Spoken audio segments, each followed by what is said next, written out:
I didn't grow up with money. We weren't rich by any means, but I knew I wasn't going to college. I knew that wasn't a reality, and I didn't really want to go to college. One of the things that I was very lucky in my life with is I knew exactly what I wanted to do. From the time I was a young age, I knew I wanted to be in the fight business, and people thought I was crazy. Because when you look at at the time when I grew up, I just turned 49 years old. When I was growing up, you had Don King, Bob Arum. These guys were the big promoters in the fight game, and everybody was set in their ways. They didn't think that the fight business could change. Yeah. And I believed it could. I had a lot of ideas, and I believed I could change the business. And I worked in Boston at a place called the Boston Harbor Hotel. I was a bellman in there. I was 19 years old. I made good money. There's some guys that get those jobs, and those are the type of jobs they're lifers. They want those jobs forever. And it's a good job. It's not a bad job. It just wasn't for me. And I was literally standing in the lobby one day, and I'm like, what the hell am I doing here? What am I doing here? This isn't me. This isn't what I want. And I walked out the front door, and one of my good friends, he's still one of my good friends today, who was the doorman, says, what are you doing? I said, I'm quitting. And he's like, what? What are you going to do? I said, I want to be in the fight business. He said, that's the dumbest thing I've ever heard in my life. Yeah, I always knew what I wanted to do. And every day when I woke up, I would work toward that goal. I'll tell you guys a story. This is completely not a setup at all, I swear to God.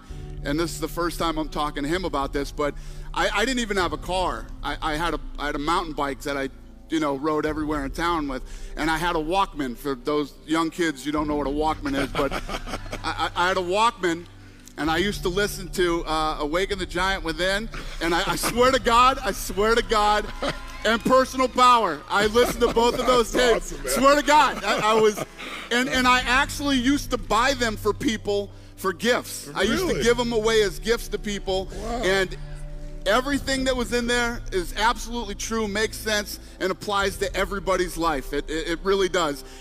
This is not a setup, I swear to God. This is the truth, and he and I have never talked about this, but yes. Oh, that really touches my heart. It's a fact. I'm thrilled to hear that was there at that time for you. Yeah, so there was a kid in Boston, his name was Peter Welsh, and he's actually like a street fighting and boxing legend in town, and everybody had heard of him, and I literally sought this guy out.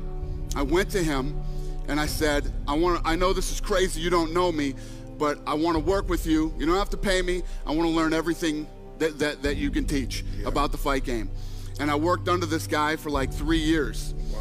And I did everything from boxing to corner work. I was a referee in fights. I managed guys, everything you could possibly do in the fight business. I've done everything except score a fight. I've never been a judge. Wow. Everything I learned from that guy, I consider, you know how in martial arts you have a sensei? This guy was my sensei. Very cool. In the fight game. Yeah, and he took me under his wing, and nothing bad with having a guy that works for you that you don't have to pay either. That doesn't suck.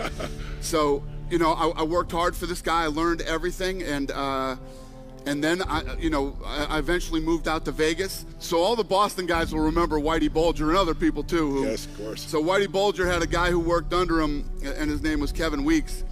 And I was actually teaching a boxing class at the club in town, and these guys walked right in the middle of my class, and they're like, "Hey, we need to talk to you." And I said, "I'm teaching a class here," and they're like, "We need to talk to you outside." So I said, what if this guy owns the club or something? I don't know who he was. So we walk outside, and he's like, yeah, you owe me money. I said, I don't even know you. How do I owe you money? He goes, you don't know me? And once he started talking like that, I was like, oh, no, this is not good. So, yeah, they wanted $2,500 from me. I was doing business in town, and I didn't have it. I told him I don't have the money. He goes, well, you better come up with it. By when? Yeah. So... Did he give you a few days? Or no, I didn't. Months went by. Oh, wow. Months went by. And one day I got a call at my apartment. And it was somebody on the phone said, you owe us that money and you owe it to us tomorrow. And it was a Saturday. And they're saying I owed it to him on Sunday. I said, I don't have it. And they said, well, you better come up with it. And I said, or what? He said, are you going to find out? I literally hung up the phone, picked it back up and called Delta and got a one-way ticket to Vegas. I left my couch, my stereo, my TV, I left everything. I left everything there. I flew out here, and like a couple months later is when all that stuff happened. They started digging up the bodies at the beach. He fled, and the whole thing came crumbling down like months later. A buddy of mine, Lorenzo Fertitta, we went to school together, and when I came back to Vegas, a mutual friend had a wedding, and we both went to the wedding. We bumped into each other, and he had just got on the Nevada State Athletic Commission, and he heard that I was doing boxing out here, and he said, I want to hook up and start training. So we got together on that Monday, which was in 1995, and we've been together ever since. The owner of the UFC at the time was a guy named Bob Meyerowitz out of New York, and I managed Chuck Liddell and Tito Ortiz. Yeah, I know Chuck, yeah. We got into a huge battle over Tito Ortiz's contract, and through that, one day on the phone, it just all erupted, and he said, you know what, there is no more money. It's all over. This thing's in trouble. I don't even know if I have enough money to put on one more show. Wow. And I said, interesting. Okay. So we hung up. I called Frank and Lorenzo. They were, and who would become my partners, and they were in Florida at the time. They owned Station Casinos here in Las Vegas, local casino. And I said, the UFC's in trouble, and I think we should buy it. I think we could buy this thing. We started making some calls. A month later, we bought the UFC for $2 million. $2 million. And sold it for? $4.025 billion. So we bought it for $2 million. You hear $4 billion, that sounds great, but the burn of almost $40 million was not fun, and it was painful, and you know. And what did Lorenzo and Frank say about that? Was there a point when they were at a breaking point? Yeah. Lorenzo called me one day and said, I can't keep doing this, man. I can't keep burning all this cash, and I need you to get out there and find out what you could sell this thing for. So that day I made a bunch of calls. That night I call him when he's on his way home, and I said, you know what? Maybe $6-7 million bucks. We're in almost 40. I think I could get 6 or 7 million. And he said, okay, I'll call you tomorrow. He called me the next day. What were you thinking that night? Oh shit! The first thing you think is, man, I just blew $40 million of my friend's money. Yeah. That's the first thing you think, right? Yeah. And that's not fun. Then the fact that you've put all this time and energy into it, and it just doesn't work. It didn't work the way that you thought it would. Yeah. Then he called me back the next day and said, fuck it. Let's keep going. First of all, when you have a business idea, there's always going to be detractors and people that think, it won't work. You're always going to have those people around you and in your life, even when you're successful, believe me. It gets worse when you're successful. Then, you have to get to a point where you don't doubt yourself. You're so into this thing and you know that it's going to work. Timing is everything in life. Timing is everything.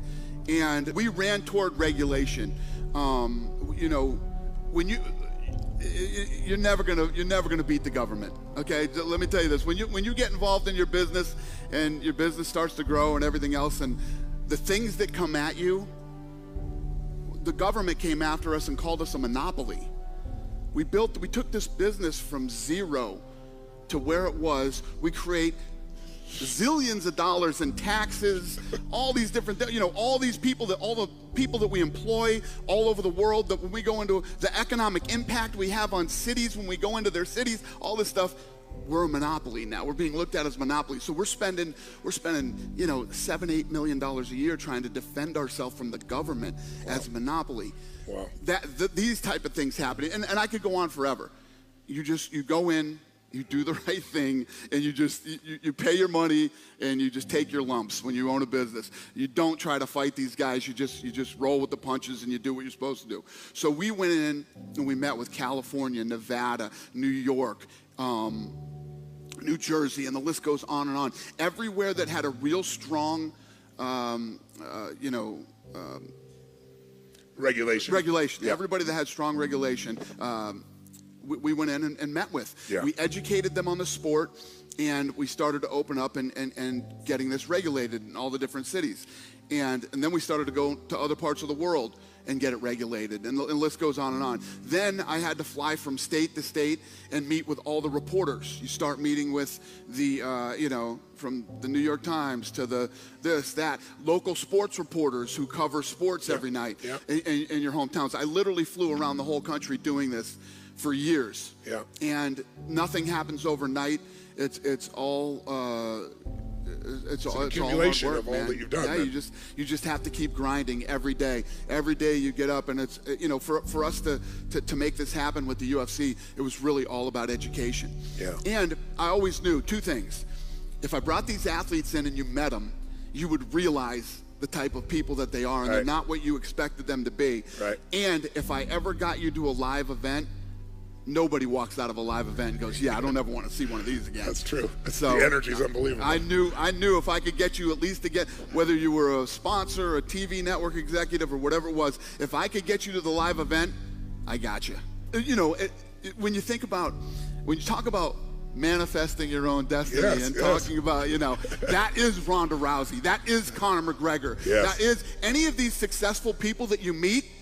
That's who they are, and that's exactly what they do. It's a fact. She sat there and laid out and told me exactly how her career was going to go. Conor McGregor laid out and told me exactly how his career was going to go.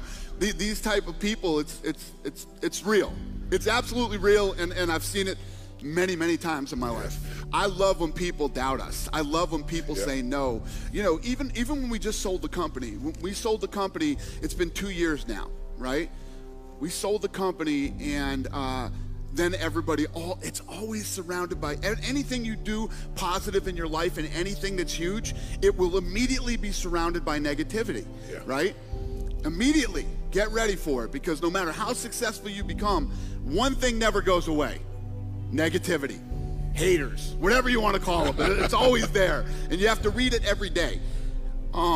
How do you keep that from affecting you? I separate myself from it. And back in the old days, when we started, I used to read it to the point where I was just nauseous, you know? I do not read any of that stuff, because one of the things that I have learned over my many years of doing this, their opinion doesn't matter. Their opinion means nothing. Give it up there. It is literally an opinion. It's negative bullshit, and it means nothing to you. It doesn't mean anything. It doesn't affect, unless you're the sick, twisted type of person like me that likes to let it fuel you. You let it. It's like your, you know, it's like your fuel, and other than that, it's useless. It means nothing. Everything that the reporters write, everything that these people say, just do your thing. Stay on your course. Stay focused. And keep your eye on the prize, and everything comes together. But I love that stuff. So now I just tune it out. I do my thing. When we first bought the company, when Ari bought the company, and he overpaid for it. These guys are in big trouble now. Now they have so much debt hanging over their head. They're this, they're that. Their TV deal is up with Fox. You know, all this stuff's going back and forth. So, and a lot of these things are true. Our TV deal is up with Fox. We do have a lot of debt, but these are all things we knew going into it. You know, and then everybody keeps asking me, why did you stay? You know, when you make that kind of money, you know, there's always this thing about, you know, fuck you money. Everybody knows that term. Oh man, I'm gonna tell the boss to kiss my ass if I ever get that lottery, or I hit this or hit that. Problem is, you're the boss. But you're in the wrong job. If you're looking for fuck you money, you're in the wrong place already. You already know you're not in the right place, okay? Because there's no such thing. I just made more money than I ever dreamed I would make. I don't want to leave. What am I going to do? Where am I going to go? Listen, I've been on trips and stuff. I can't stand 3-day weekends. I hate 3-day weekends, man. I'm like, man, I want Monday to come again. That's how much I love what I do, right? So that should be, if that's not your mentality every weekend when you're at home, like you're dreading Monday, man, stop and get another job, because you're in the wrong place. That's not healthy for you. So I keep veering off here and going all over the place. No, you're perfect. So stay where you are. So I made all this money, but Ari gave me my ownership to stay, so I stayed, and now we just did a deal with ESPN for $1.5 billion. 5 years. For 5 years, Now the company's worth $7 billion. First of all, when you're in that position, we didn't need any money. And everybody's telling me, oh my God, you made, 360 million, you made this, you made that. I already had money. I had money. I had bought a lot of stuff that I had always wanted. How many people grew up broke? Okay? When you grow up broke and you make money, you buy the dumbest shit ever, man. You go out and buy all the dumb shit that you ever wanted to buy. It's true. And then it just gets boring. You get bored with, I know when you hear somebody say that, you're like, oh, I won't get bored. You'll get bored. You just get bored of buying stuff and you already have everything. And at the end of the day, it's really about that you love what you're doing and it's about the journey. The people you're doing with it, that you're having fun, you're getting up every day and you're all working toward the same goal, whatever it might be. It's a very fulfilling feeling. It really is a very fulfilling feeling because I've been where most people have been. I've been in the shitty job that you're just trying to pay your bills and you're trying to make ends meet and you're miserable. You're doing it because you have to do it because you have to pay your bills because you need money. Once you break out of that and you find what it is you truly love to do, it's really not work. It's actually fun, and you enjoy every day of your life. And there were days, I went through this thing. I had really bad insomnia for a long time, and I knew a lot of people that would freak out and go crazy. I loved it. I loved having insomnia. My life was so good, I didn't want to sleep. I'm with you, brother. Forget sleeping, man. Sleeping sucks. I wanted to be up every day doing what I did. And I embraced insomnia. I loved it. I loved insomnia. I slept for 2-3 hours a night and I had a blast.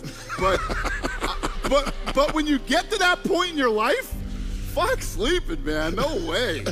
I want to stay up. Yeah, because I think that, I talk about us as human beings, how we're made up. And we love fighting, but every one of us is a fighter. Every day you get out of bed, when you get out of bed every morning, right, you get up out of bed, life is standing right there to kick you in the face.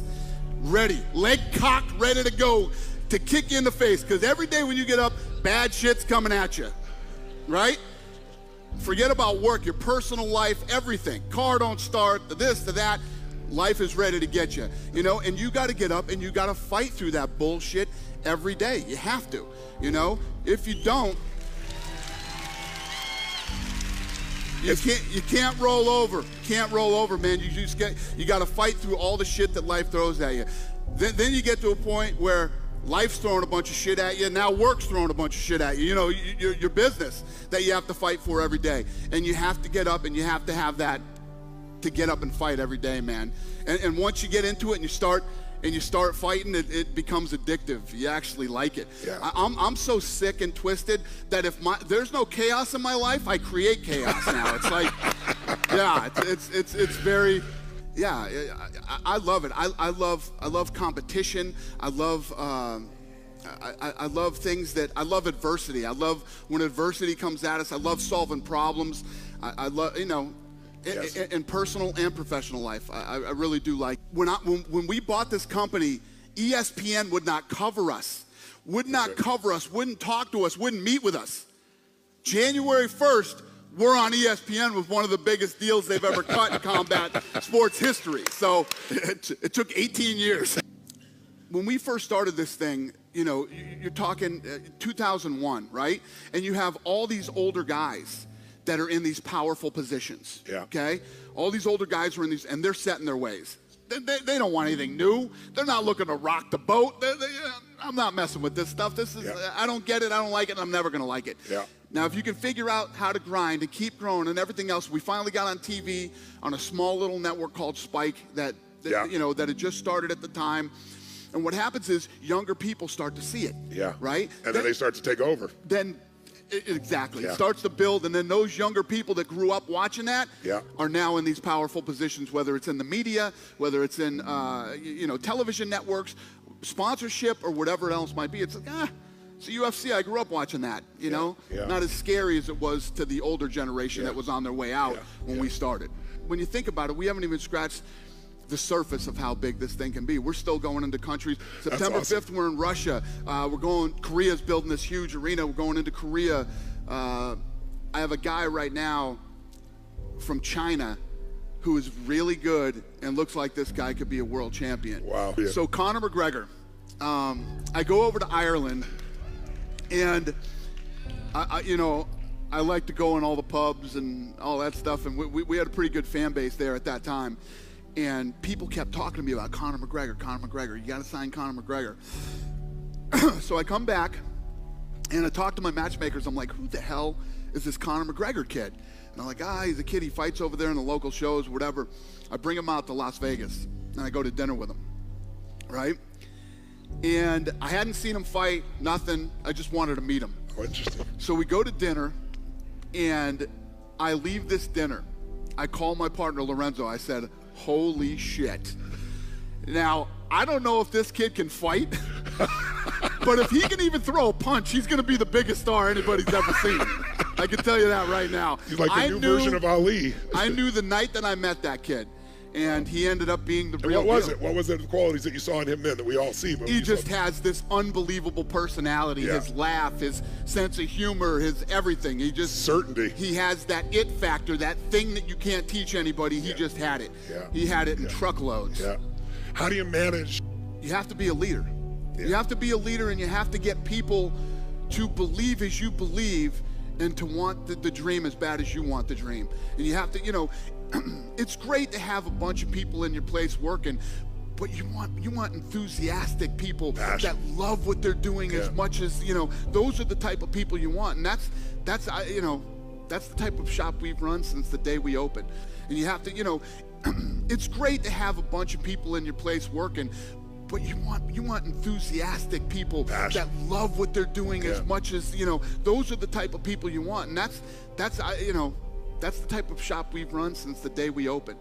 What makes somebody a great leader? Well, I think part of it is setting by example. I think that they have to see that you're out there willing, don't just come up here and tell us a bunch of bullshit, and they have to believe that you truly believe, and that's truly you're as in love and as passionate about what you're talking about. And you'll do whatever it takes. Exactly. Yeah. And you go out and if you hire right, you're hiring the same type of people as you. So you have to be able to talk to people. You have to be able to motivate people. You have to be able to get people to believe as you believe in what they're doing, to love it as much as you do. Yeah. In my experience, that's what it takes. It's worked for me.